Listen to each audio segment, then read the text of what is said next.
Hello, we will begin the story soon.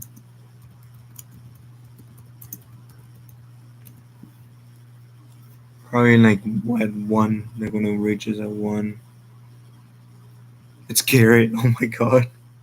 We found Garrett.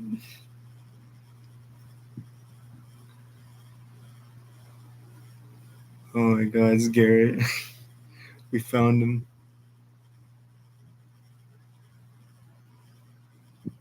Oh lord, that's terrifying.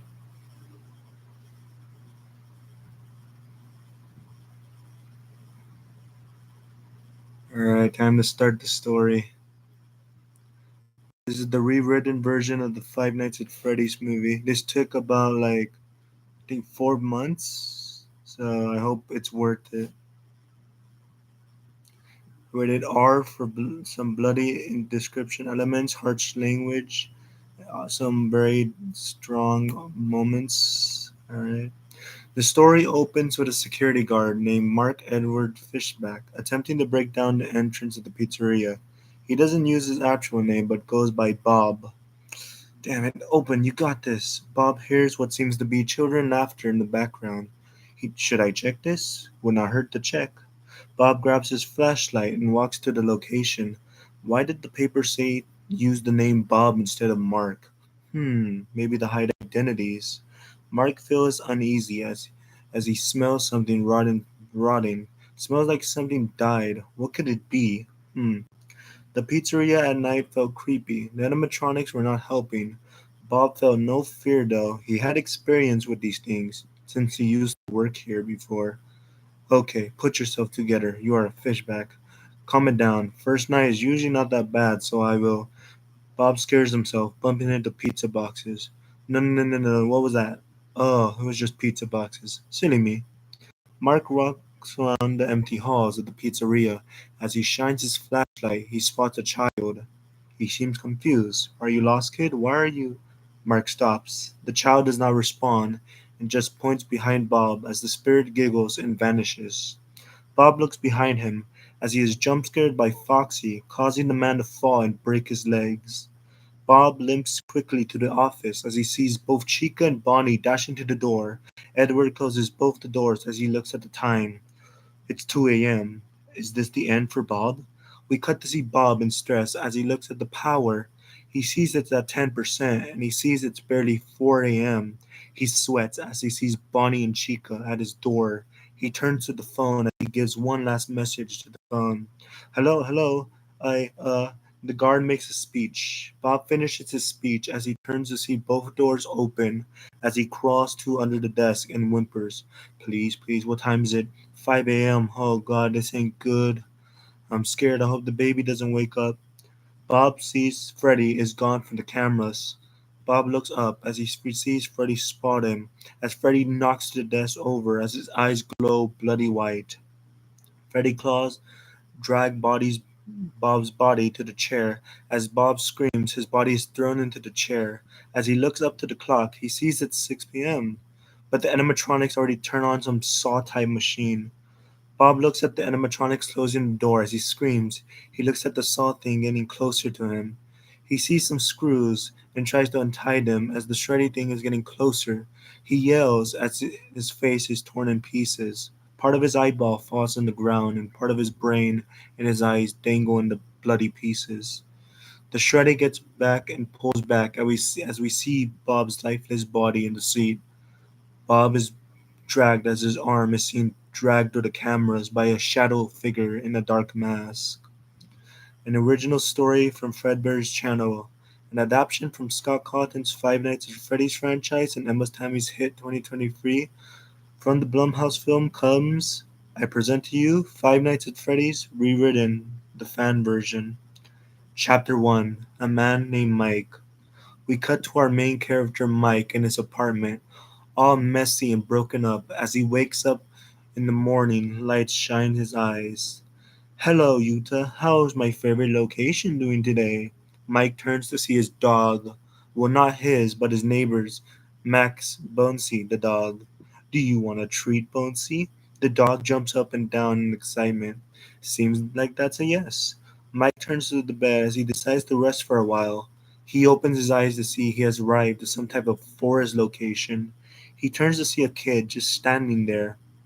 You think it's all over? You think you could just forget about us? Mike is confused.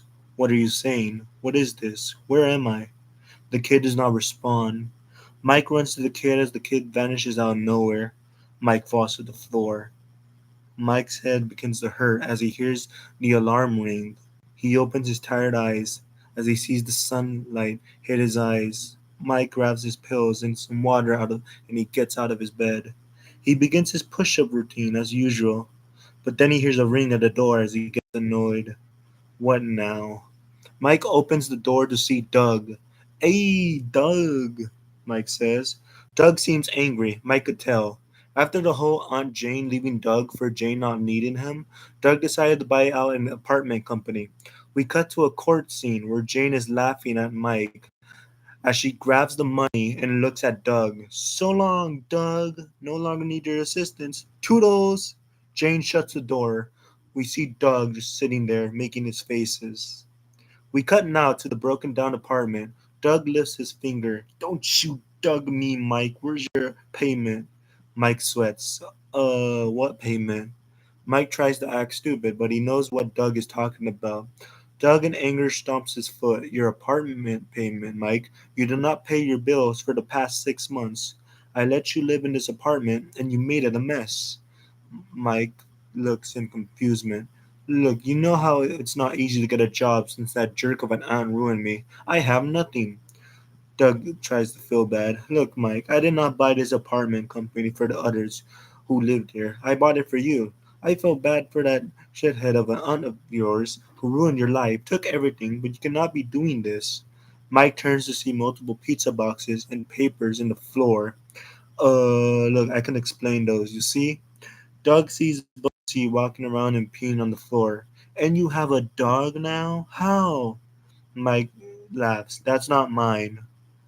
Makes sense. You do not know how to take care of it. Look how much dog food. It's everywhere. Doug. Doug gets more angry. If you do not find a job in the next month, I'm kicking you out, Mike. I swear I'm not joking. Doug slams the door. As he closes it, Mike sighs. Mike begins to sigh more as his phone rings. It's Max, one of his friends. Hey, Mike, I want my dog back. I heard about the eviction apartment notice. Cannot have you going homeless for my dog, right? Mike gets worried. Wait, Max, I have a question. Before I become lonely, do you know any place that would hire me? Hmm? Well, one of my friends, Sydney, works at an ice cream shop. She should be able to hook you up there. Mike gets like sad. Ah, great ice cream. How boring. Mike laughs. It's either that or you're homeless. Mike looks at his rotten apartment. Fine, where is this place? Some shopping mall. It has a rainbow with ice cream. Real simple location. Can't miss it. Hey, Mike, I saw a ring and I was wondering if you can. Mike hangs up. Max gets mad. Ah, shit, he just hung up on me. Jeff enters the room and rolls his eyes. Stop trying, sis. He does not want you. He does not want anyone. He's a lost cause.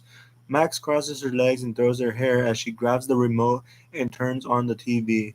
Oh, trust me. With this face, eyes, and bod, I'm quite pretty. He will understand me. I just feel lonely. I mean, look at the ring on that TV. Let me turn on the volume. Jeff looks at the ring in the TV. The woman on TV begins to speak. I have to tell you, there is something magical about these rings, and you can have it within. Max's eyes gets lost on the TV. She seems to look at like a puppy with her bright eyes. I wish someone would buy me a ring. Jeff laughs. Do not expect it to be Mike's, sis. Max laughs at Jeff. Don't make me laugh. You funny. Well, I'm going to go pick up the dog. See you in the flip side, bro. Chef laughs as well. I will be fixing up the motorcycle. It's been broken for days. Then perhaps we can go to the Sparky's diner. I heard they have a new breakfast option. After all, it is the most important meal of the day. Okay, right, yeah. Mac closes the door, leaving, as Jeff gets a call. Unknown caller. Probably a scam. He hangs up. We cut back to Mike drawing stuff. He feels like he's in some real shit. He feels hopeless, broken from something he does not remember. He did, but he knows he needs to change. Mike gets his stuff ready as he drives to the mall, and he sees Sydney waving at him. Hey there, welcome to Ice Cream Parties. How can we help? Yeah, I want to talk to the manager of this location. Sydney points to a man named Jeremiah. That's our handy leader, Jeremiah. Jeremiah looks at Mike. Welcome to the crew, Mike. Always proud to see a new one in our team. Jesus, you smell like ice cream. Jeremiah laughs. Oh man. Mike shakes Jeremiah's hand. We are going to get along just fine. Mike begins to work in the ice cream shop as he scoops out some ice cream and gives the customers their order. Sydney looks at him in awe. She lies her hand on her hip, biting her tongue, trying to get Mike's attention. Hey, excuse me, can I have some chocolate with vanilla? Sydney seems lost in Mike's eyes as she's not paying attention. Hey, lady, wake up. Sydney gets her mind off the gutter. Oh, sorry, how about a rainbow explosion? It's our most popular. How about it? Yeah, whatever makes me not hungry. Sydney rolls her eyes and gives Mike the ice cream. Bye bye. Mike leaves the mall. Sydney waves and gets her eyes off Mike as Jeremiah drinking soda bumps into her. You really think you have a shot? Oh, yes, I do. Mike finishes his shift as he leaves for the night. As he drives back to his apartment, he sees a paper eviction notice. He grabs it and rips it apart. As he goes to sleep, we see the writing in the walls. Mike wakes up in the forest as he sees the kid again, but this time in a birthday setting. Wait a minute, where am I? What is. Mike turns to see multiple teens bullying a kid. Hey, leave that kid alone. Mike stops as he turns to see a golden bear. Hey, you help me? Look at those bullies. Help me, please. The bear vanishes as Mike turns to the bullies. Mike runs to the bullies as the kids turn around and scream in bloody tears. Mike wakes up as he looks to the writing in the walls. Tomorrow is another day. Mike checks his watch. Oh shoot, I'm going to be late for work. Gotta get over to the location quickly. Mike drives his car quickly and does not notice he passed the red light. Oh, well, not my problem. Nothing bad could happen from that. Later on, we see Mike tapping his hands on the table as he looks around the area. He seems annoyed by Jeremiah sipping his soda. This book you have, Mike, it's crazy. Like, so many weird words. Like, how do you read that title? Mike seems tired. He feels all doozy. It's been quite a long day. He was not able to rest long, and the noise of the kids screaming and throwing water guns isn't helping. Why are there so many kids now? Yesterday there was nobody. Oh man, 20 minutes for like this? This mall is bonkers. There's a party today, Mike, so maybe that's why. Jeremiah turns his interest to Mike's book. That title of the book looks crazy good. I'm so curious. Can I read it a bit? Mike laughs. Sure, knock yourself out. Mike is curious about the kid that's by himself. Why is he not with the others? Seems strange, isn't it? And though the dreamer remains asleep, he walks through memory lane as experienced for the first time anew, no longer a passenger, but an active participant. Jeremiah laughs. No way, this stuff for real? Mike is confused. Well, some think so, I guess. It depends on what you believe. Jeremiah gets something off his mic and gets an idea. Well, summer of '82, I traded the mint condition card Wiccan Junior Rookie for a used copy of Missile Command. What are you trying to do? Mike is confused. Jeremiah, that card is probably over $300 now. Jeremiah smirks as he pulls out some money. Look, I wish I could participate in your whole memory activity and kick myself in the balls. Can I keep the book? No, not for sale. Nice try, pal. Mike sees Jeremiah upset and feels bad. Mike decides to go get some milkshakes for the both of them. Milkshakes, money's on me. How about that? Jeremiah is excited. Hell yeah, brother. Mike stands in line as he spots the kid just standing there. He looks lost. A random lady is ordering for her ice cream. So, yeah, walnut fudge, but fudge in the side because I don't want the fudge to melt on the ice cream. Got it? Okay, got your order. It will be ready very soon. Mike begins to have second thoughts. Maybe this whole milkshake idea was a bad idea. I am too tired for this.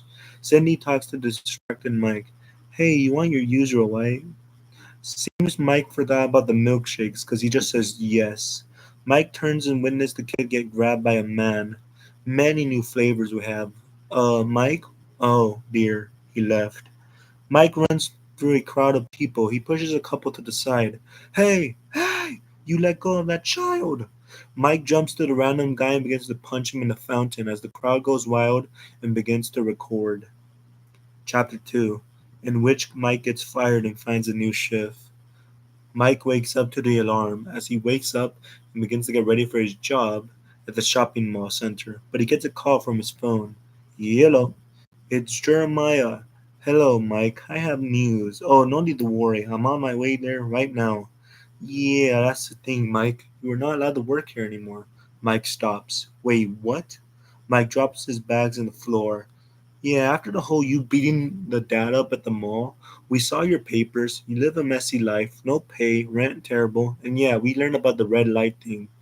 Mike yells, you cannot do this to me. I need this job. I'm going to lose everything. And wait, how do you know about the red light thing? Oh, Jeremiah, like, it feels kind of bad. I'm so sorry, Mike. But with these conditions, you are fired. You need a stable life. You are not stable. So long, friend. Mike hangs up as he just stands there in stress. He sits down and sees a newspaper for someone named Steve Raglan. Hmm, maybe the Steve guy could help me. Mike drives to the location to see a man in a hoodie. The man removes his hoodie and it shows a bearded man with glasses. He seems to be in a cheery mood. Hello there, Mike. Welcome to my sister location. Please, please, come in. Wait, sister? Yeah, I do not own this small office. My sister does, but soon I would own it. Mike sees some cookies on the desk. Go ahead, grab some. My daughter made them. Enjoy. Mike eats the cookies quickly. Jesus, it's like you never ate before. Whoa. Sorry, I haven't had food in a long time. I was feeding a friend's dog and I was just eating exotic butters every day. Steve looks at Mike. So are we going to like talk jobs or are you just gonna eat a whole buffet, mister? Yes, that book in your desk, is there any info about like jobs or Steve laughs. Well, I'm gonna have to check your name, Mr. The man stops talking and looks in fear, reading the name. As he looks at Mike in the eyes, Mike wipes his cookie crumbles. Mike is confused. The man seems frozen and shocked. Steve closes the book as he takes a sigh and looks at his hand and grasps it. As he turns to Mike, look, Mike, I saw your records. I know what you did at the mall. I mean, that fodder you beat the shit is bonkers. I mean, how did you not know that was a fodder? That poor kid. Look, I did not know. It was a misunderstanding. Oh, and how you the horse. We cut to Mike with his fist breaking the dad's nose, and Mike's hand covering in blood, making the fountain's water bleed. The kid yells for his father, Daddy! Mike begins to grab the man again and again. The man bites Mike's hand as Mike is about to do one last swing. He is stopped by Jeremiah, grabbing him as the security takes Mike's outside. Mike's eyes open and he realizes what he's done. Oh dear, Mike, we do not know what to do with you. You are a lost cause. Look, officer, that man looked like he was trying to snatch that child. I did not know he was a father, okay? We see the father with some bandages as he looks at Mike with angry eyes. The father flips the bird at Mike and slowly slurs. Screw you, you jerk. Mike looks annoyed. He really felt like he wanted to break more than just the dad's nose. Okay, Mike, you were unable to get jobs for a lifetime. You're just not suitable. You're fired. The officer leaves as Mike just stands there as it begins to rain. Mike hears a voice and sees a yellow bear. Your step starts here. We cut back to Mike in the office with Raglan, messing with his name tag. What is your deal, Mike? Are you some sort of hate case?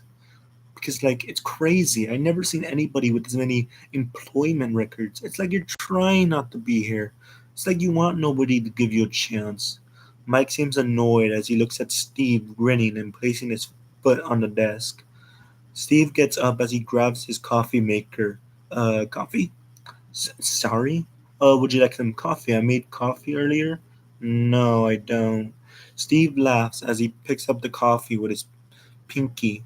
Look, I gotta be honest, Mike. Your track record would limit your options. You really messed up big time. Mike, annoyed, slams the table.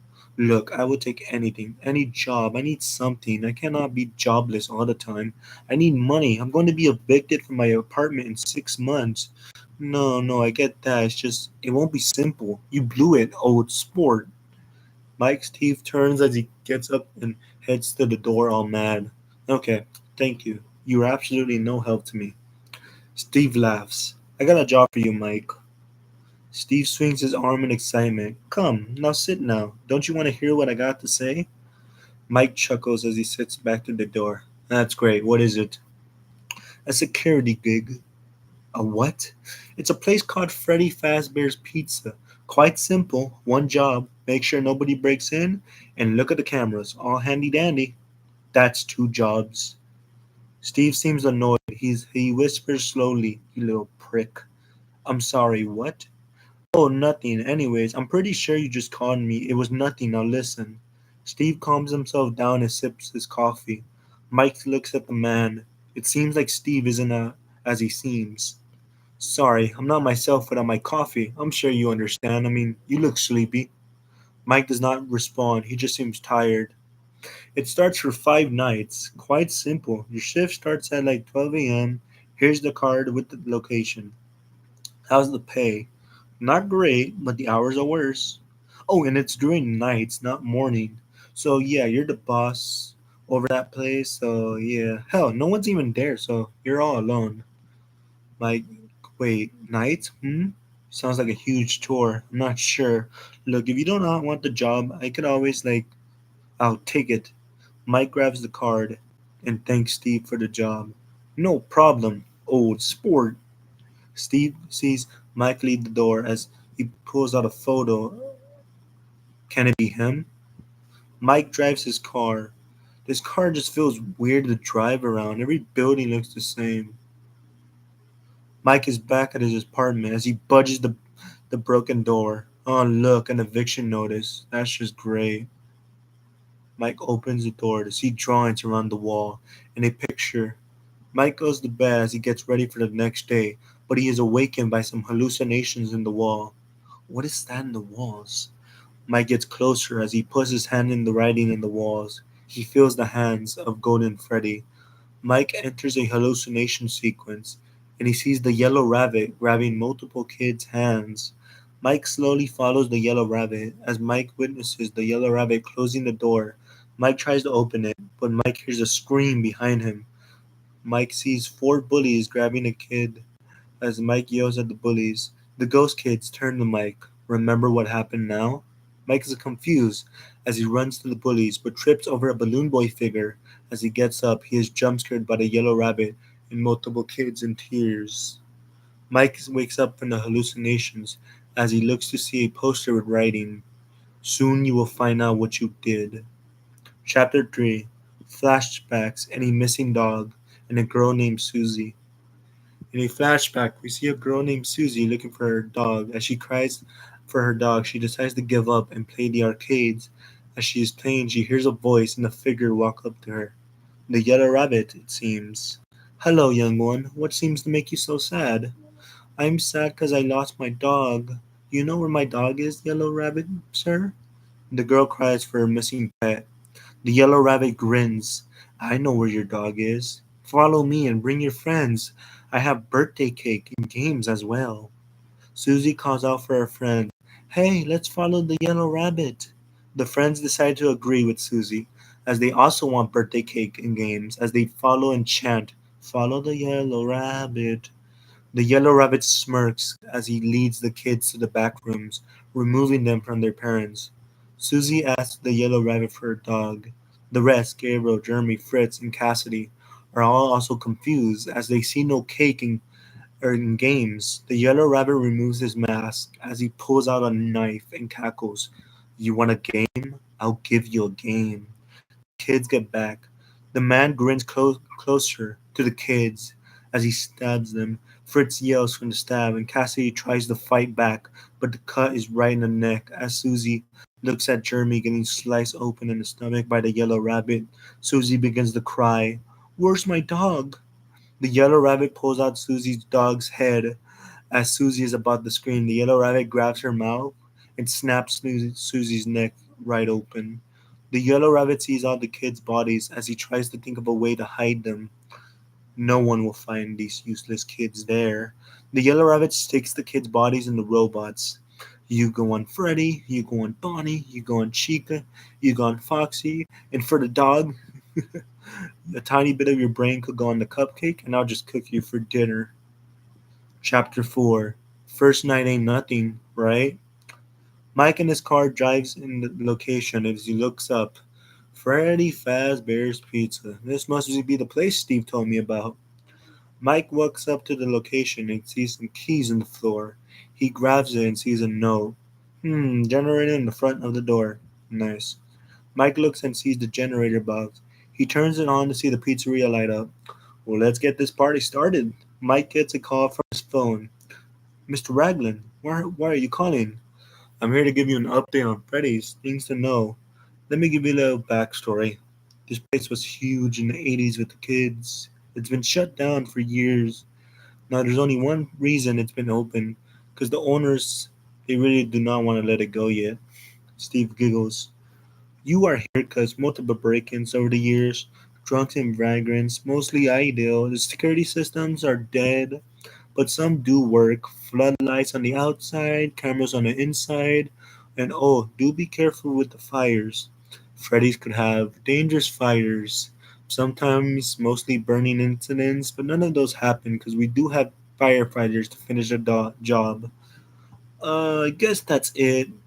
Rest is quite simple, man. Mike walks inside and grabs his office uniform as he grabs the flashlight as well as he presses the cameras.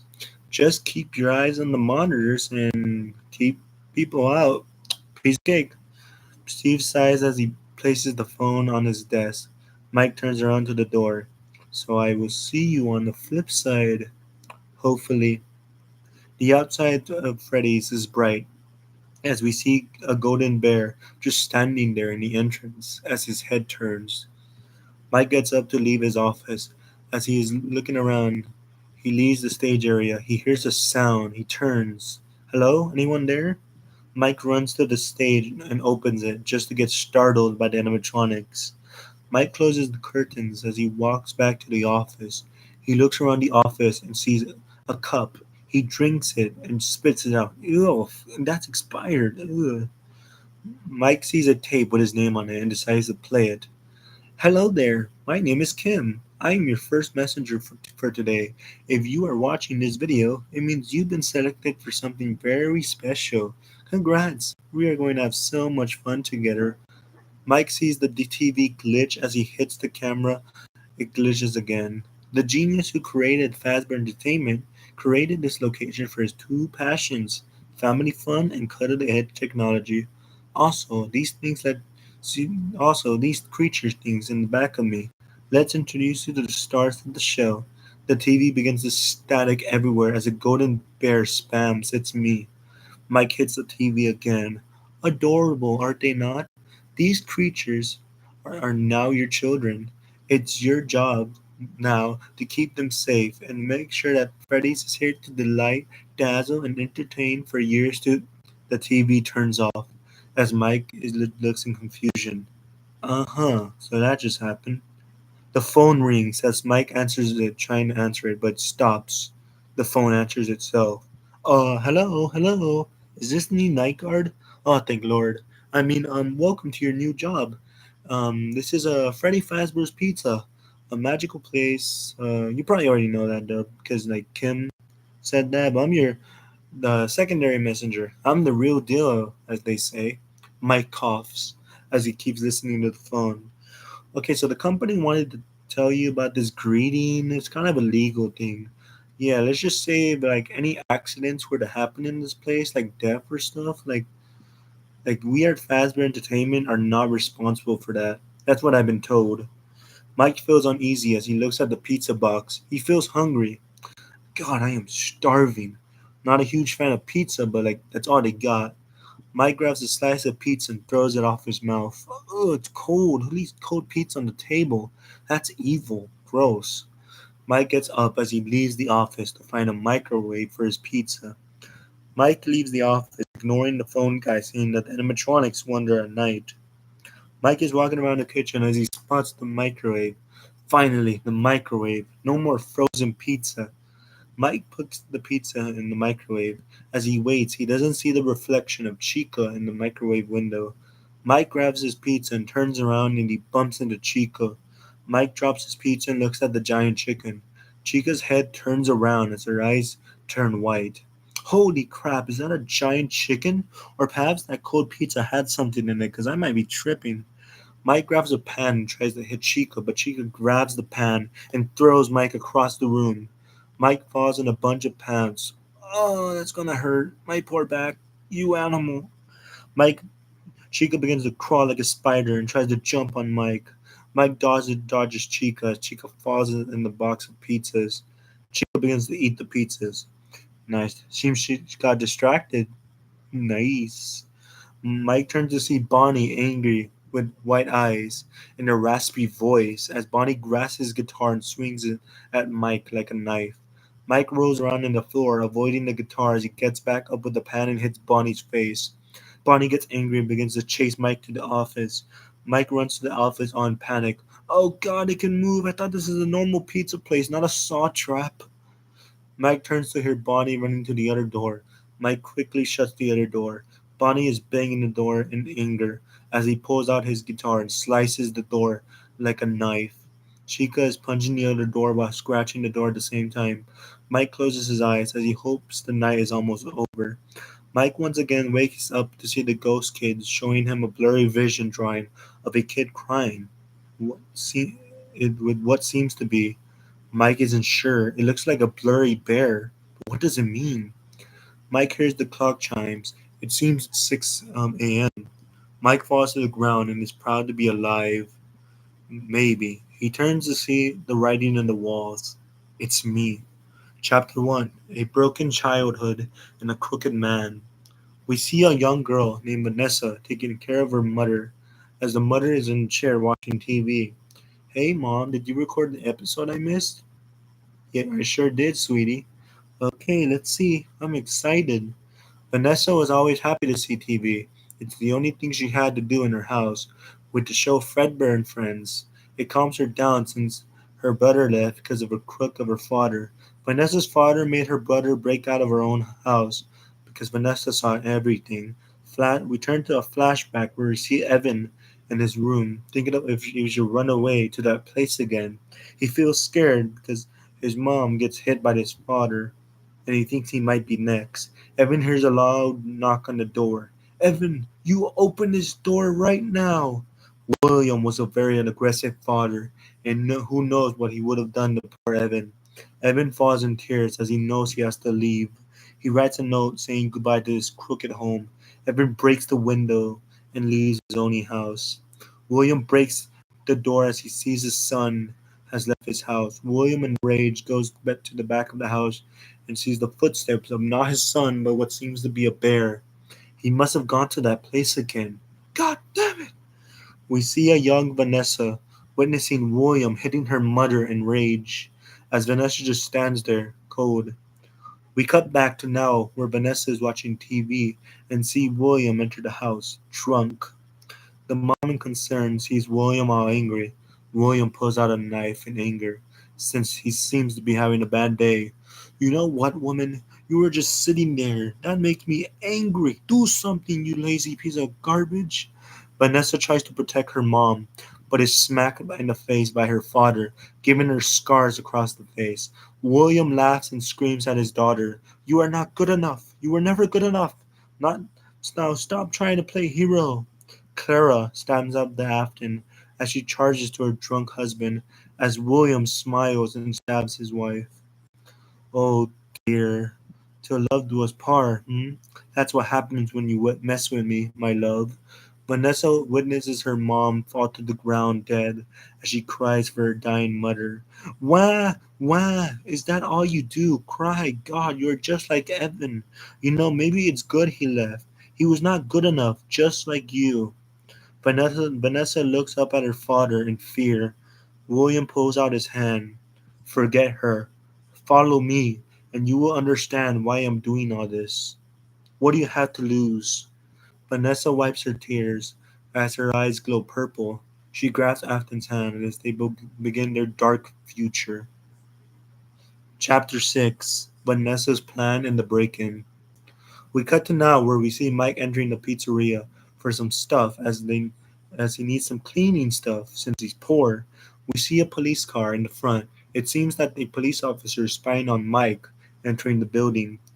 Bingo! All I had to do is call my gang of buddies to enter his location, and when he leaves, maybe, just maybe, I'll be able to stop my dad's plan in his crooked empire. Vanessa grabs a photo of her family showing her mother and a younger version of herself with an airplane. Vanessa spots Mike leaving the pizzeria. It seems Mike has left with the keys of the place. Ah, shit. He has the keys. How am I going to enter this place now? Vanessa spots a back area that has an open spot. Bingo! We see a scene of Max playing fetch with Bonesy. I see he was feeding you a lot. Wonder why though. Gosh, you are heavy. Mike looks up to see a police officer in the curb. Jeff, did you do something illegal? There's a cop in our curb. What are you talking? The police officer gets closer. Ah, shit, Max. It's the cops. Jeff turns to Bonesy. Get the fat dog in here. Excuse me? Max slaps her brother's face as Jeff is about to land a slap on Bonesy. Vanessa arrives with handcuffs. So, animal abuse. Not looking good for you, pal. Look, I tell you what, I won't tell if you do something for me. Max and Jeff look at each other. Follow me, Vanessa says. We cut to a group of people, which include Carl, Hank, Jeff, and Max. They are here because they are going to get paid by Vanessa a lot of money. During the talk, we see was given info to destroy the place, as Vanessa told her the tragic story. We cut to the scene showing Vanessa talking to Max. And why should I betray my future love for you? And for God's sake, sis, you do not have a chance with Mike. Stop trying. Max shuts Jeff with a small punch. Vanessa gets annoyed. You two done? Max turns around. Listen, lady, we are not. Vanessa pulls out a bucket of cash and starts talking about her history. Hours later. Look, sister, look at all this money. I feel bad for betraying him. He seemed nice and harmless. Who cares? He was never interested in you anyways. Plus, call the others. Vanessa said she found a way in. Jeff opens a door, lifting the handle as Max grabs a lockpick. Alright, almost got this open, and there you go. You three get in there. I'll be with the dog in the truck. If anything goes wrong, call me. And why are you not coming with us, sister? What if someone spots us, dumbass? Max rolls her eyes and rolls a raspberry. Carl and Hank laugh at Jeff. She got you there, Jeff. Jeff pushes Carl with his shoulder and flips him off. Oh, screw you, Carl. Uh-oh, someone's going to cry. Boo-hoo, crybaby.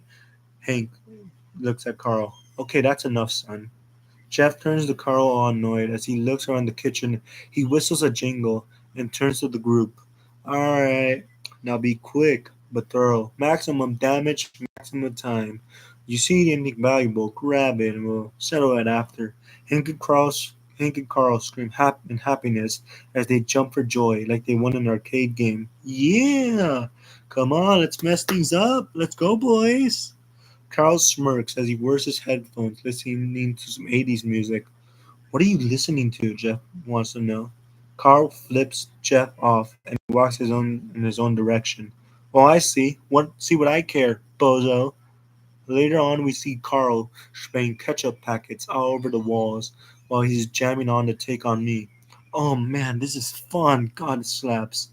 Carl runs out of ketchup packets as he's about to throw another. He is hit in the head by another ketchup bottle. What the fuck? Who hit me? Jeff, is that you? Carl stops as he sees a giant chicken with a cupcake. Is this a joke? Are you the one that threw the ketchup bottle? Carl hears a girl's laughter in Chica as he drops the flashlight. He sees the cupcake jump on him as he begins to scream. His headphones fall on the floor as Take On Me keeps playing through the halls in static. We cut to Hank humming the Tour March as he's breaking some candy buckets off the floor. He hears a dum dum dum and some screaming from the kitchen. Carl, is that you? Or Jeff? Oh my god, why are you two always fighting? Hank walks into the kitchen and stops in fear as he witnesses his son's face being eaten by the cupcake. My dear boy.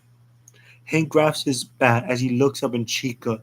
Hank gets prepared to avenge his son. Hank screams as he charges at Chica with the bat. The bat breaks. As Hank stops, his eyes are all red. He looks down to see he has been impaled by the stomach by Bonnie's guitar. Bonnie lifts Hank up to the air. As Chica walks up to Carl, Chica grabs her cupcake. She looks at Hank and laughs as Chica grabs her foot and stomps Carl's face, destroying Carl's face into bloody pieces as the cupcake drags Carl's body to the other room. Hank is thrown across the kitchen as his lifeless body looks at Bonnie, and Chica looks at him. Bonnie and Chica grab Hank's lifeless body into a room as they close the door. Chica's soul spots the music still playing Take On Me. Her soul leaves the animatronic and grabs the music and turns the music to static. Jeff hears all the noise while playing some arcades. The hell was all that screaming? Probably nothing. Jeff suddenly hears Take On Me, but it's all distorted. Jeff decides to ignore it and pushes down the arcades while stealing some coins. Jeff leaves the room and enters an office. More music for me. Double the entertainment. Jeff starts to break some cameras and he begins to laugh until he sees the other camera and sees an animatronic fox. Bloody hell, what is that? Foxy holds his hook and makes a knife wipe noise as he opens his head, revealing a dead kid's corpse. Jeff falls to the floor as the speakers begin to scream and the song gets louder and suddenly stops to a raspy voice. Don't hold it against us, don't hold it against us, don't hold it against us. Jeff hears the sounds of a cupcake zooming into the vents. Jeff quickly pushes the vents and the cupcake goes back to its owner. Jeff sees the door open. As he passes it, we see a shadow showing it's me covered in blood. Jeff runs to the exit door as he notices blood on the door. Come on, dang it, open, you son of a. Jeff stops as his bones begin to feel goosebumps. Jeff turns to see Foxy in the hallway. Dum dum da dum dum dum. Open, open, for fuck's sake, open. Somebody help me, help me. Jeff pushes and pushes the door. No success. Jeff turns to see Foxy charges him with his hook like a knife. Jeff is unable to scream. Jeff, with Foxy with his hook, grabs Jeff's brain and rips it to shreds and rips his mouth and rips all of Jeff's guts and brains to the floor. We cut to Max, waiting as she gets bored. She decides to leave Bonesy in the truck. Do not worry, boy. I will be back. Do not lose your body over it. Max enters the pizzeria. She gets an uneasy feeling. Jeff, Carl, Hank, anybody? This isn't funny. Max gets goosebumps as she sees a kid running around. Follow me. Hey, wait. Max begins to chase the kid into some storage area with a lot of paint and broken down suits. Max gets uncomfortable. She feels unsafe. She gets ready to leave, but Max looks up to hear the kid in some bear. The hell is that? Is the kid trapped in an animatronic? She thought to herself. Max grabs a chair as she begins to get closer to the bear. Closer.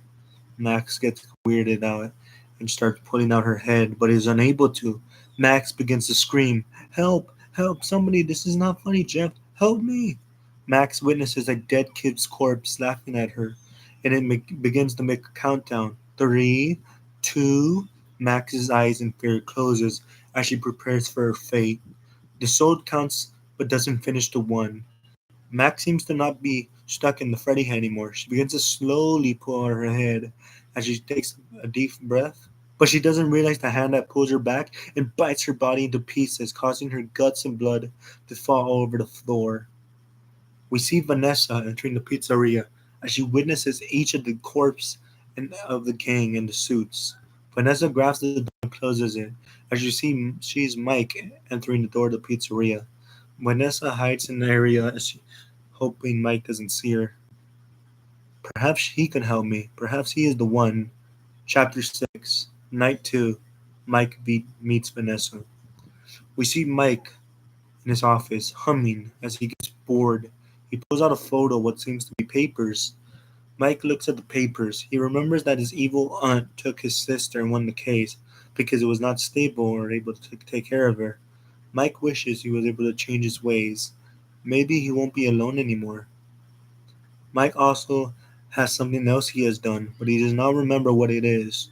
We see the soul of the Golden Freddy looking at Mike as Cassidy slowly enters the office and enters Mike's dreams.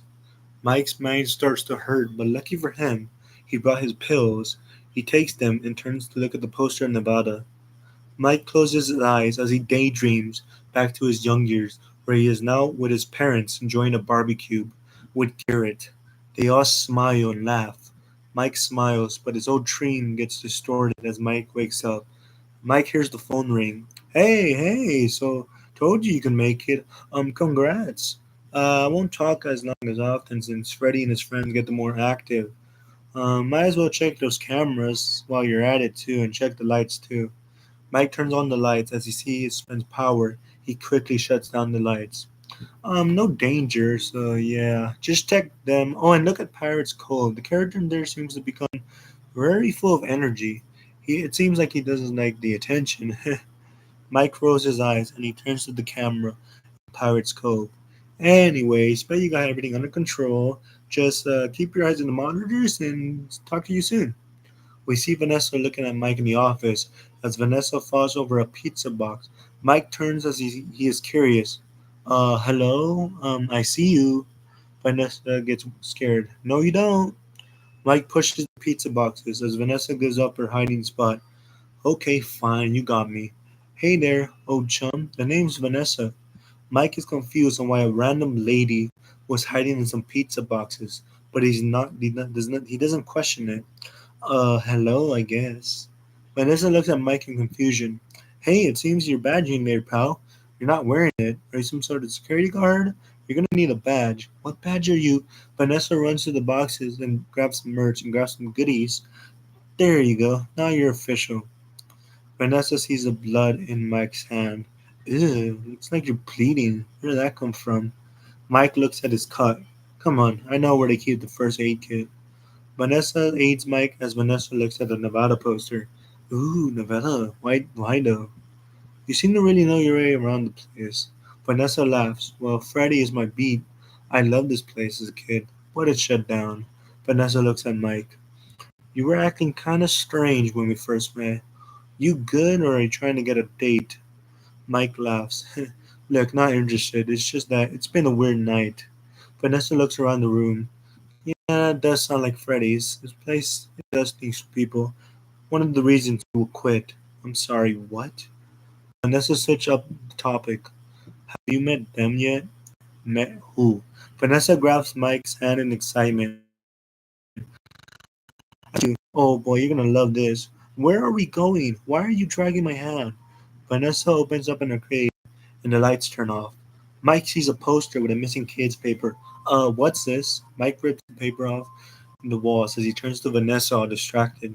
Vanessa looks like she's in her own mind, in her own world, as she begins to tell Mike to get himself ready. You ready for the show? Mike sees Bonnie looking at him as Bonnie's eyes glow bright red. Wanna dance? Vanessa's hands get close to Mike. Bonnie strikes his guitar as the music stops and everything goes dark. What happened? Why did it? Maybe next time. Mike looks at the missing kids posters on the wall. About the missing kids, do you know anything about this? Yeah, some kids in the 80s went missing. That's how the place shut down. I do not like talking about it. Wait, what happened? It was a big news. Pretty sure you heard about it. Oof, you really didn't do your homework, did you? Before Mike could ask more, Vanessa gets a call, and for some reason she does not answer it, but instead just turns to him. So, I heard some people went missing. You know anything about that? What are you? Look, the reason I'm here is to investigate some suspicious activity. You know anything about this? Because I have a random pill bottle in my hand. Mike sighs and looks outside. You want to go outside and chat? Mike and Vanessa head outside and sit on the curb of the pizzeria. The two talk as the breeze hit him. So I used to have a brother. His name was Garrett. So there was a birthday party back then when I was like 12, and well, there was this incident. Mike wipes his tears and looks at Vanessa in the eyes. I wasn't there when the accident happened. I take the blame. I felt like an awful brother. Some say it was those bullies, some say it was my fault. I'm not sure. There was someone else, but no one believed those rumors. It felt like all the blame was on me. So there's this theory that everything that happens in life, all the details get stored in your brain. You just need to know how to look. So you think you can find what happened in that accident about your brother? But yes, I know you probably think I'm sound crazy right now, but you're gonna take me to some sort of asylum. Vanessa turns and looks at the sunset and she smiles. I know what crazy looks like, Mike. This is not it. Vanessa looks down at the floor and asks Mike another question. Got any other family members? I had a sister, but my Aunt Jane won the case and I wasn't in good conditions. They told me I was not fit anymore.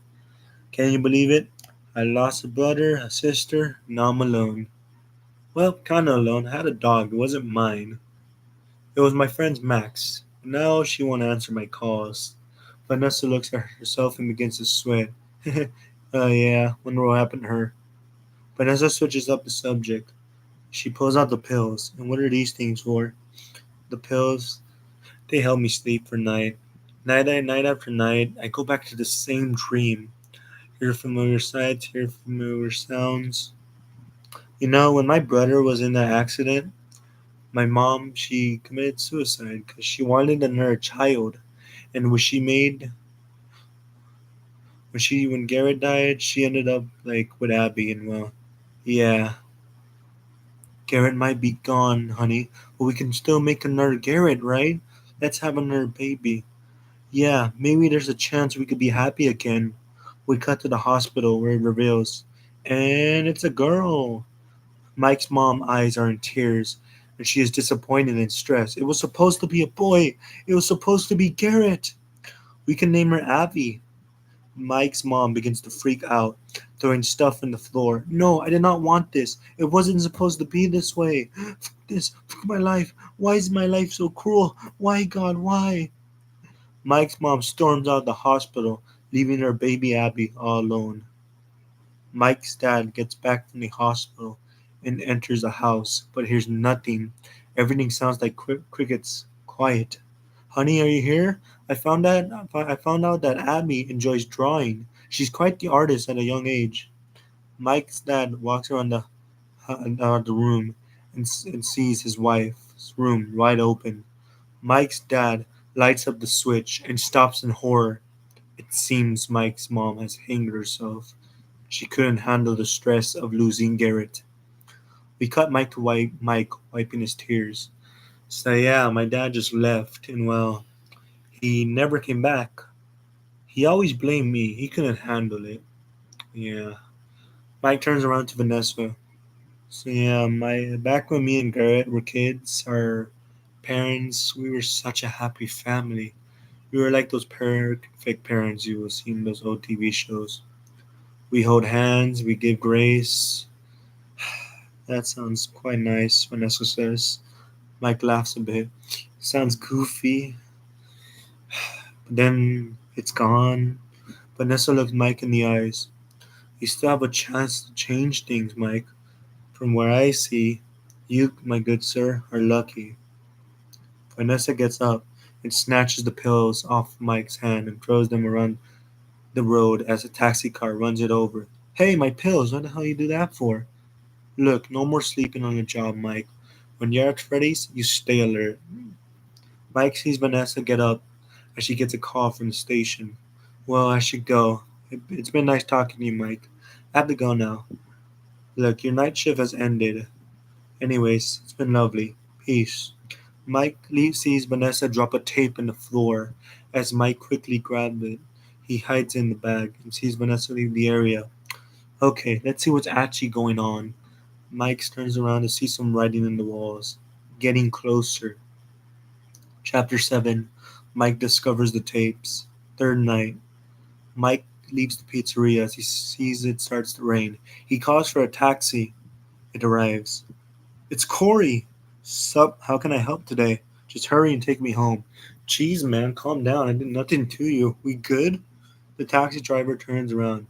First, it was some random dude in glasses talking about seeing you on the flip side, not a sleepy dude. Man, why do I always get the weirdos? Mike looks at the tape as he grasps it. Okay, we have made it. That'll be, Mike leaves the taxi without paying. Hey, man, bro, I need to get paid. Whatever. The taxi driver drives off as Mike runs to his house and he opens it. He sits down and begins to play the tape. The tape seems to not play. Mike blows out some dust off the tape. The tape opens up with some static. It's a news reporter lady. Tragedy tonight at a local pizzeria where five children who were attending a birthday event suddenly and out of nowhere vanished into thin air. It said inside for some more info. Mike continues to watch the tape as he is stuck to the screen, full of static. We cut to parents crying in the pizzeria as multiple police officers are surrounding the area. So I had one of my kids eating pizza and playing games, and all of a sudden, gone. Oh, I hope my dear Cassidy is okay. I also worry for the other parent's children. The camera turns to another parent. My poor Susie, it was her birthday today. I bought her that dog she always wanted. Not only is she gone, but the dog is also gone too. The police begin wrapping some walls with yellow tape. The news reporter lady gets a weird smell. Oh, it smells like something died. Y'all smell that? Where's that coming from? The news reporter lady turns her head around the animatronics. Smells like blood and mucus. It's disgusting. We see a news reporter lady walk up to the girl. Hey, you little girl, do you know anything about what happened? And that smell. I. We see a man with a grin walk up to the little girl, just and tell him to say nothing as he talks to the news reporter lady. I can tell you, lady, she knows nothing. But here at Fazbear Entertainment, we will make sure all the kids will be found. And that smell is all for scares, not to be worried about. Right, daughter? Yes, my father is right. Nothing wrong here. Mike looks closely at the girl's face. It seems she is scarred by something. Just the look in her eyes. It seems she looks scared. We see the rest of the parents crying as they are brought out of the pizzeria. Static continues as Mike tries to remove the tape from his TV. He's unable to as the TV begins to make a huge scream, making a screaming sound. As the lights begin to flicker everywhere in Mike's home, Mike runs to the lights. As he stops, he hears a screaming noise of a child screaming, "Follow the yellow rabbit, follow the yellow rabbit." Mike goes downstairs to the generator. As he pulls the generator, one last scream is heard. It sounds like a golden bear crying. Mike sees to see a child crying, and as he gets closer, he is jump scared by the child. Bloody tears as he wakes up. He sees he is back in his office. Mike turns around and sees a poster with some writing. Remember Garrett? You know the events. You know how it happened. And turns out he was in his third night shift, and he is learning more as he goes. What is this? Is this some sort of clue? Mike hears the phone ring. Hey, hey, whoa, you are doing great. Most people do not last this long. Not implying they die. That would be crazy. Get ready. Things are getting real tonight. I mean, some advice if they do manage to find you, perhaps do not play dead, or maybe do play dead. You know what? Maybe scratch that. Ignore what I said. Best not to get caught. Mike decides to leave the office as he walks to the stage. All right, you furry creatures, time to reveal who you really are. Mike smells an odor. It's like someone died. Oh dear, oh dear, what's that smell? Mike is about to step into the stage when he hears a sound. Mike turns around and is knocked on the head by a dark bunny shaped figure grasping a knife. Chapter 8. Vanessa's Past and the Dark Truth. Night 4. Mike is getting himself dragged as his body feels helpless. He begins to wake up as he is trapped in some sort of chair. He looks down at the nails. What the hell is happening? Oh god, is that? Mike looks up as he sees a bear mask with some saws getting close to him. He sweats and fears as he begins to loosen up the screws. Come on, not like this. Mike looks up as he sees the machine getting closer. He just about has it. As he is able to leave the chair, Mike crawls to the floor and begins to crawl to the walls as he feels something alive. He turns to see in horror. Max all bloodied up head, Carl with a destroyed face, the brain and guts of Jeff hanging on the wall, with Jeff's stuff in his suit and hanging all stabbed throughout a dog animatronic. I'm gonna be sick. Mike curls up a bit and he gets up and begins running to the entrance. Mike tries to get back to the office as the phone with static gets up noisy and screams, "It's your fault." Mike hangs up as he heads begins to hurt. He turns to the phone, turning on again by itself. Hey, listen, I may not be around to send a message. Banging could be heard in the background. Look, it's been a terrible night for me, so I'm glad I recorded my messages for you. Say, do me a favor. When you do go to the back rooms, can you like check the suits? I always wonder what they had there. Mike's eyes sweat in fear as he's seen what was in that room. Very tragic and dark. I'm going to try to hold on until they. Oh no. 5 p.m. almost here. Oh god. Um, Mike hears a loud jump scare from the phone. As the call ends, it sounds like screaming and bloody bones crunching. The door to Mike's left opens. Mike begins to panic as he turns around and sees a random note and he grabs it. Do you remember now, brother? Mike's eyes in fear gets all goosebumps as he looks at the writing on the walls. He gets closer and he interacts with the walls of a golden bear grabs his hands. He awakens in Fredbear's family diner as he witnesses that his brother was not getting dragged by the bullies or him. It was the yellow rabbit, and he was not around to save his brother. Mike sees that his younger self was playing with the other kids, and his younger self enters the diner to see his dead brother bitten off, headless. The younger version of his Mike cries, I did not save them. Why was I too late? I am an awful brother. Mike cries as he feels the soul of Garrett grabbing his shoulder. You can still save us, dear brother. How? How can I save you? I cannot save Abby from being taken from her evil aunt. You will find out soon. Before Garrett could say more, the dream becomes all messy. Mike's mind gets all ruined as the world begins to glitch out, with its me written everywhere in blood. What's going on this time? Hello, Mike. Mike sees Cassidy. What is this? What are you doing? Why are you doing this? Mike yells, Answer me! So you saw what happened to Garrett. It was not your fault, but you were not there to help. I am not to blame. That rabbit monster is. This whole time, the yellow rabbit was to blame, but nobody believed you. Now look at you. You're washed up, being all alone. You are scared. You'll be all alone forever, probably scared of dying alone. Mike gets up, down on his knees, crying as he pulls out a Fredbear plush. I wish I could go back. Just stop that evil bunny. I want to see my brother again. I feel so guilty. Mike breaks down in more tears and pain. You don't have to be alone anymore. I can fix that. Mike is confused as he wipes his tears and hold on to the Fredbear plush. Cassidy laughs and he smirks. What if I told you that by incident I could fix everything? All you have to do is give me Abby. Abby, my sister? You heard us. Yes, us and me. Just give us your sister, and that accident, your guilt, goes away. Look at her. She makes us happy. Cassidy returns to Golden Freddy and tells Mike, Look behind you, Mike. Mike turns to see everyone in the birthday room, smiling at him, and he sees Garrett as well. Don't you want to be happy again, Mike? You can be together again. Do you trust us? Mike is in shock, as his head is confused. He looks young.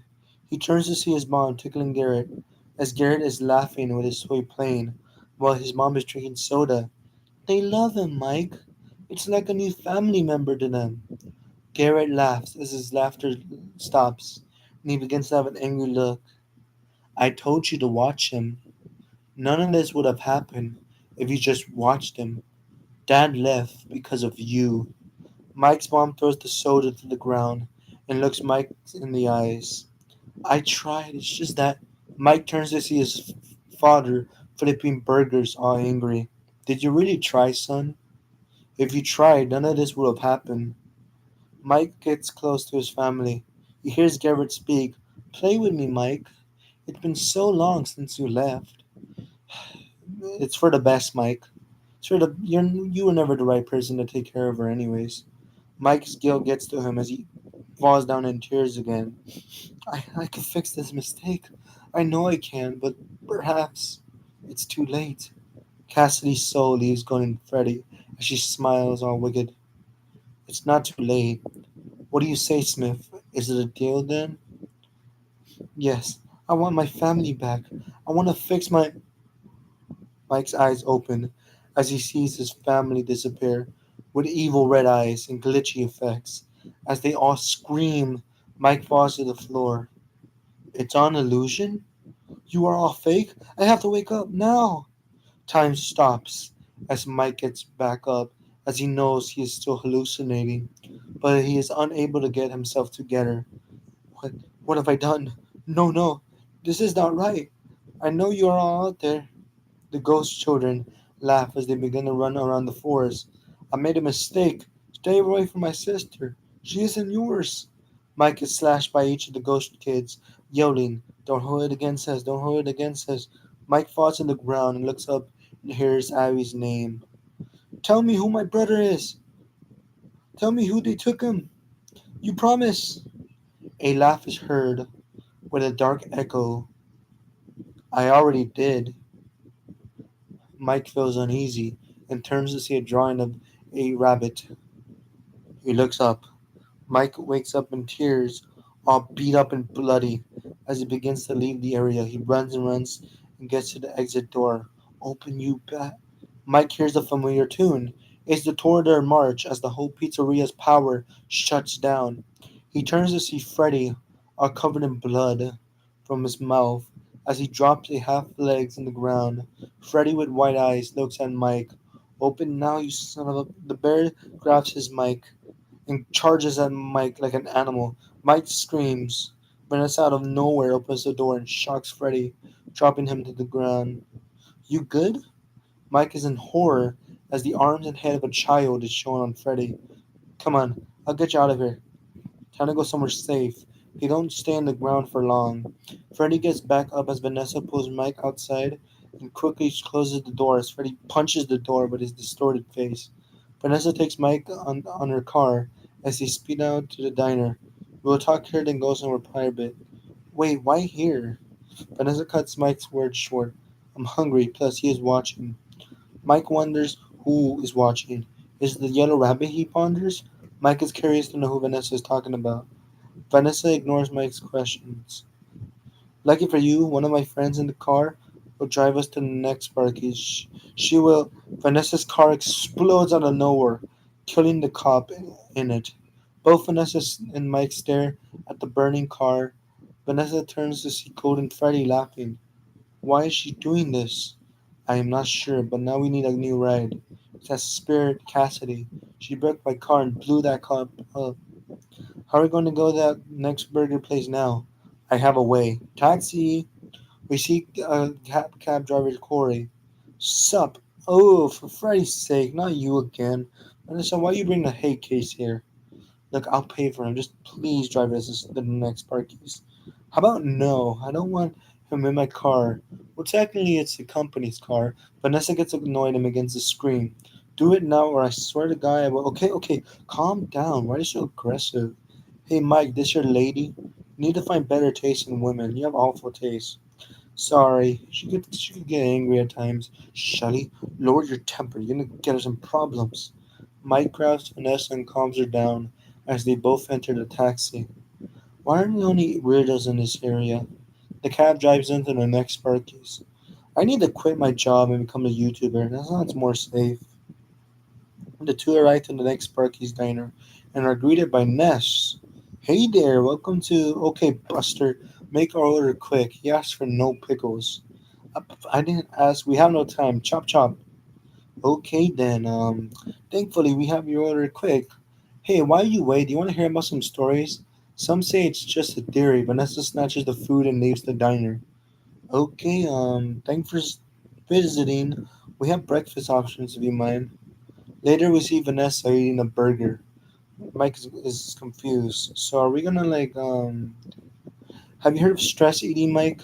Mike thinks about when he ate the cookies, but he reminds himself about the betrayal. I heard of lying and betrayal. Vanessa places her burger in the ground and sighs. Look, I cannot tell you what happened, okay? It all could have gone wrong. Everything could have gone wrong. Vanessa, those robots killed my best friend and her friends. I will not give their kids in the suits. Plus, they tried to kill me multiple times. In fact, do you ever question, like, the whole killing me part? You do not understand. The kids are not the monsters, Mike. They are killing innocent people and me. What are you saying? Are you high off something right now? Think of what you're saying right now. Vanessa gets mad. Mike, stop. They are innocent. Max was. She was my only friend. Now I have no friends because of you. You know about the missing kids incident, right? You know how that little girl was in the tape? What are you trying to say? The little girl in that tape. Let me grab a photo from my desk. Let me tell you a story. A flashback cuts to young Vanessa. You see, I was there when those kids lost their life. The ones they called the Yellow Rabbit. I was so scared to do anything because I was scared of what he'll do to me. There you go, silence. All you stupid kids decided to follow me. Now your fate is in my bloody hands. I was scared, abused, and lost by him. I could have not only saved your brother, but the other children as well, if it wasn't for my father being the worst. Dear daughter, do not fear, for when I kill these children, they will be a part of our family as well. And if you tell anyone, I will hurt you too. I promise I will keep my mouth shut. That's my girl. We cut back to now, where Vanessa looks Mike in the eyes, showing her the scars and bruises from being abused from her father. Mike, in anger, asks who this him is. Vanessa hands Mike the photo. They call him William Afton. He's my father. Vanessa cries. Mike's eyes in fear flash back to the yellow rabbit, putting his little brother's head in Fredbear's mouth. I knew about all the evil he has done. You knew? He was your father and you must have known.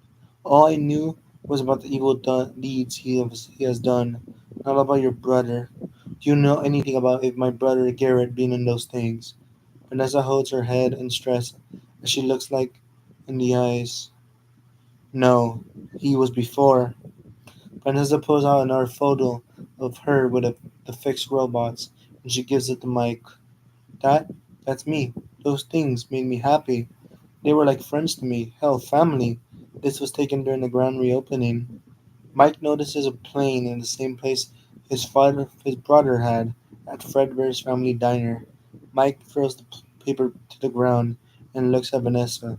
Tell me how to stop not only him, but tell me how to free their souls. Now! I know where he is, but you have to promise me you can stop him. Come with me. Now, please. No, after the stuff I went through, I can't do that. Vanessa, you owe it to me and you owe it to them. Don't make me, Mike, please. He really messed you up, didn't he? In Vanessa's head, we can hear the screams of the kids as they yell, Follow the yellow rabbit. Vanessa's hands Mike the keys. Now go, please end their suffering and end him. Mike sees the taxi driver jamming out as Mike grabs him and removes him from the vehicle. Sorry, I'm gonna need this. Hey, that's my car! And once again, he's back. And he took my car. Mike drives the taxi car to the pizzeria as he sees silver eyes on the window. Mike versus the yellow rabbit. Night 5. Mike begins to drive the taxi car to the pizzeria as he breaks down the pizzeria doors with the car. Aw, dear, I'm gonna have to pay for this car, and it's not even mine. And that taxi man's gonna kill me. Mike leaves the broken car as he grabs the taser near him. He hears one of the robots coming to him. It's Freddy. He shocks Freddy to the ground. Take that, Fazbear. Mike felt powerful as he took out the star of the attraction. Oh man, yeah, this attraction is great. Freddy falls to the ground, shutting down. Mike looks up the bony cheek of Foxy looking at him. Foxy turns his head around and begins to make a running pose. That was him, not me. I didn't do anything. Mike runs to the office as Foxy is chasing after him. Oh god, he's quick. Mike sees a pan in the floor and grabs it and knocks Foxy to the floor. Mike grabs the taser and tases Foxy multiple times. Mike grabs Foxy near the door, and he's about to shut the door when Bonnie arrives and pushes Mike to the ground. Oh god, my back! Oh lord, that's gonna hurt. Bonnie is about to land his guitar on Mike when Mike dodges the guitar and grabs the taser.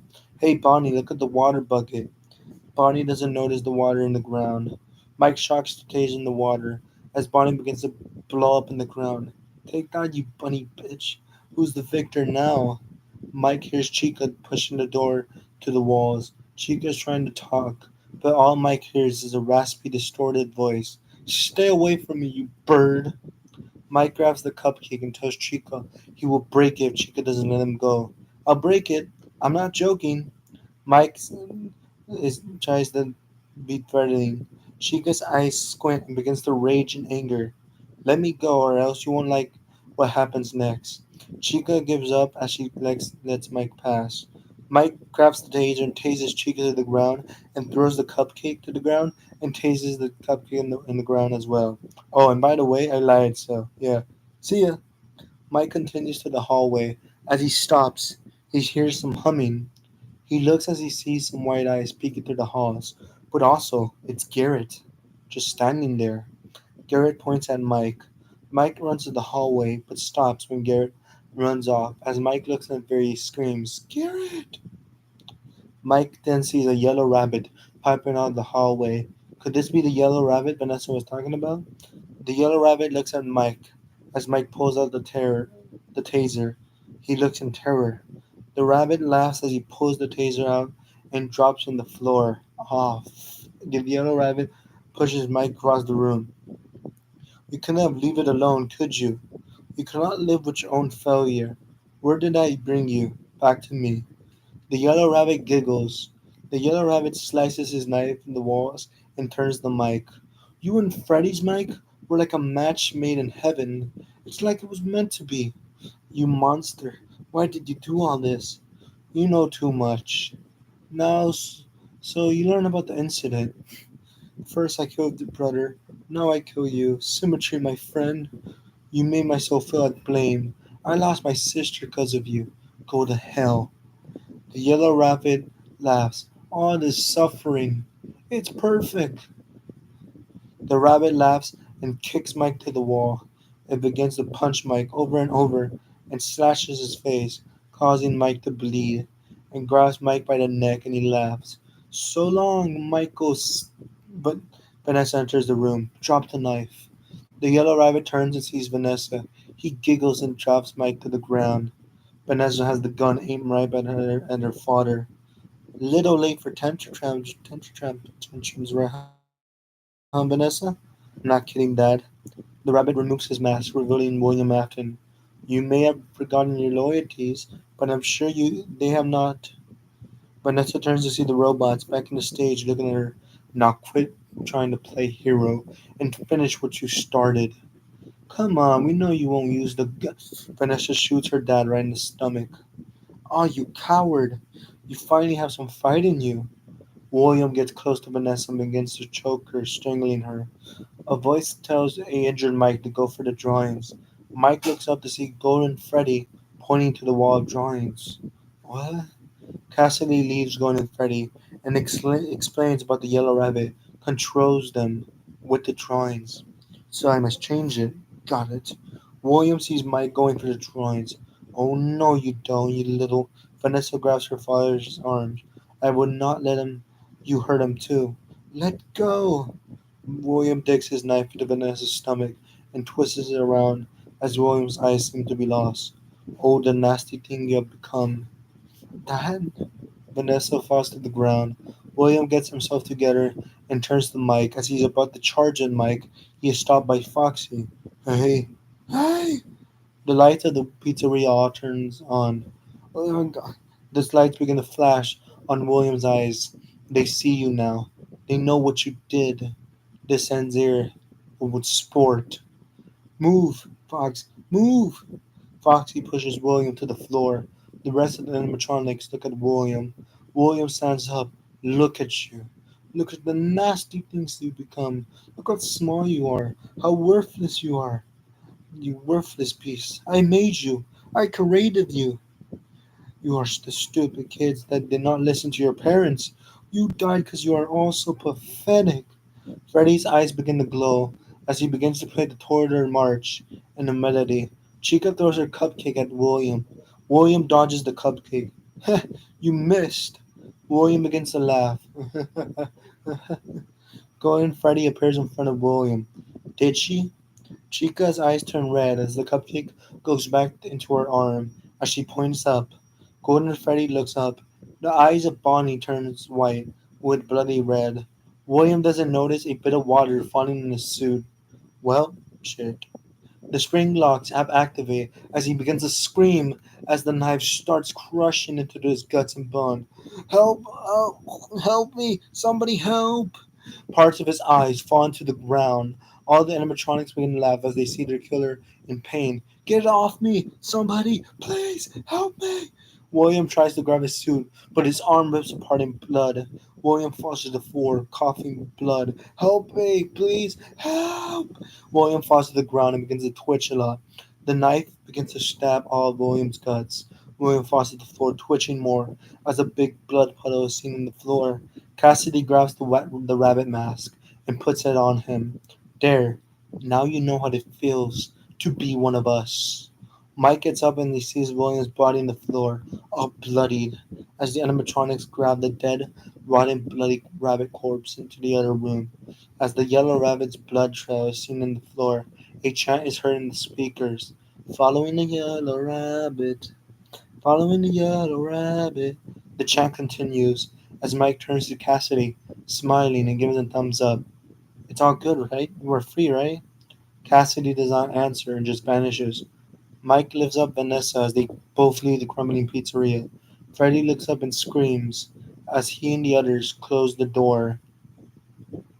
Ending. We cut to Mike in the hospital as he is tapping his foot. He hears a familiar voice. He turns to see Abby. Hey, bro, what's up? It's been a while. Abby? But how? He sees Doug. Wow, Mike. I do not know how you did it, but somehow you paid your rent and have a suit. You really turned your life around. But how? Mike turns around to see a note. Mike grabs the note and sees money. You might need this. From Vanessa. Mike wipes his tears and smiles. He's proud to see his sister again. Wait, so what happened to Aunt Jane? Oh, we found her knocked down on the ground. Abby said she was like smoking or like drunk. So we decided we should like find someone else to take care of her. But then we found out about how you paid for everything in your job. Congrats. We cut to Aunt Jane watching TV while we see Golden Freddy in the back. Aunt Jane begins to smoke around the room. Golden Freddy jump scares Aunt Jane in the smoke as Jane falls to the floor and gets knocked out. Abby goes downstairs to see Aunt Jane in the floor and she sees the golden bear. Is she? Silly Jane, she fell asleep. We cut back to now as Abby is laughing. Hey Mike, can we get like pizza or spaghetti when we get back home? Mike smiles. He turns to Vanessa. Thanks, Vanessa, for everything. I'll remember that dance when we get there. Mike takes Abby with him as the hospital promises to take care of Vanessa. Mike drives Abby to the funeral as Mike lays some flowers on a tombstone on his brother's grave. The wind blows as we see Mike just standing there, wiping his tears. Did I save you, dear brother? Is this what I had to do? No, not yet. Mike turns to see not his brother, but Cassidy. I thought you were my brother. Where is he? The breeze turns as Mike enters a dream sequence. Mike sees the other souls. Is that him? Tell him I am sorry. Yes, he is. He's with us. His soul is not yet free, and your story is not yet over. He knows you are sorry. So what do I have to do? How can I free them? Cassidy's soul vanishes as she leaves Mike a note. Mike picks up the note. We are still your friends. She will put us back together. Abby is the key. Abby walks up to Mike and looks at the tombstone. Is everything okay, Mike? What's that note? Yeah, it's okay. Let's go home. The breeze takes the note to the sky. Mike and Abby walk into the sunset as the souls look at them leave. Mike turns around to see Garrett. Souls. waking goodbye. Goodbye, dear brother. I will free you, and them, eventually. Mike looks to the side to see some blank tombstones, five of them, but for some reason, he sees one in the back just glitching out.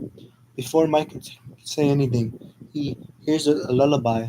It sounds calm, like something you will hear when you want to fall asleep. Mike turns around and puts his attention back to the other side. The tombstones are gone, but for some reason, the only one that remains is the one in the back. Later on, we see Mike opening Aunt Jane's house. Mike stops in his tracks and sees his aunt on the floor. Abby, why is there a. Oh, yeah, I know why. Help me drag her out of here. It will be an honor, Abby cackles. Mike calls Jane's sister. Yeah, she's drunk again. She's in the floor. No, I did not kill her. Jane's sister picks her up and slams Mike's door. Okay, that takes care of that. Who wants spaghetti? And meatballs. And meatballs. Yes, I did not forget about that. We cut to Mike eating some food and he's turning his spoon. Wonder if everything will be fine with that pizza place. I had some friends during my journey talking with me something about like they'll come find me. I felt like a message, some sort of clue. Sounds like some lore stuff. I ain't dealing with that again. Let Darius deal with that. I ain't no detective. Perhaps at some point we could visit them sometime, find out more. Mike drops his spoon and looks at Abby with the eye, with a stern look. You know what? Who knows? Maybe in the next journey. Only time could tell. Abby smiles as she continues to eat her spaghetti. Mike begins to joke around. Hey, do you think like if you drink enough milk you turn into a cow? No. Do you think you like grow spots? No. I got choked for days, Mike laughs. We cut to the back to the crumble up pizzeria. The lights break down as we hear the rotting corpse of Springtrap putting out his arm. Help! Help! He tries speaking, but each word cuts his throat, blood falling from his neck. We see each of the souls looking at him as we see Cassidy just standing there. She laughs and closes the door. They were all there. They did not recognize me at first. They thought I was one of them. I should be dead. Mike thinks he could just like leave. No. Next time. There will be no next time. Next time there will be no second chance. Athen could hear the echoes of laughter in his head as he begins to just lay there. He gives out one cackle, like some sort of cartoon villain. The entire pizzeria crumbles down, leaving a picture of Afton and Henry broken in the floor, leaving Afton, Empire in dust. Abner remembers the photo. It's him. He caused this. I hate you. I always hated you. I'm going to find you. I'm going to kill you and make it hurt. Springtrap decides to leave one more message as his vocal cords gets crushed. One more time for the souls. I always come back. Springtrap begins freaking out as his head turns and screams. Five Nights at Freddy's, rewritten. Post credit scenes. We see the taxi driver sleeping as he is awake by a sound in his car. No, no, go away. I'm done with my job. A loud thump is heard in the taxi. Oh my god, go away or else. The thump gets louder. Oh my god, okay, I had enough. It's a balloon boy figure that scares him. What the fuck? Connection terminated. Glitch on the screen showing Shadow Freddy with a girl screaming. The end. That's and that's Five Nights at Freddy's Rewritten. Thanks for Five Nights at Freddy's Rewritten. And that is the story, the rewritten version.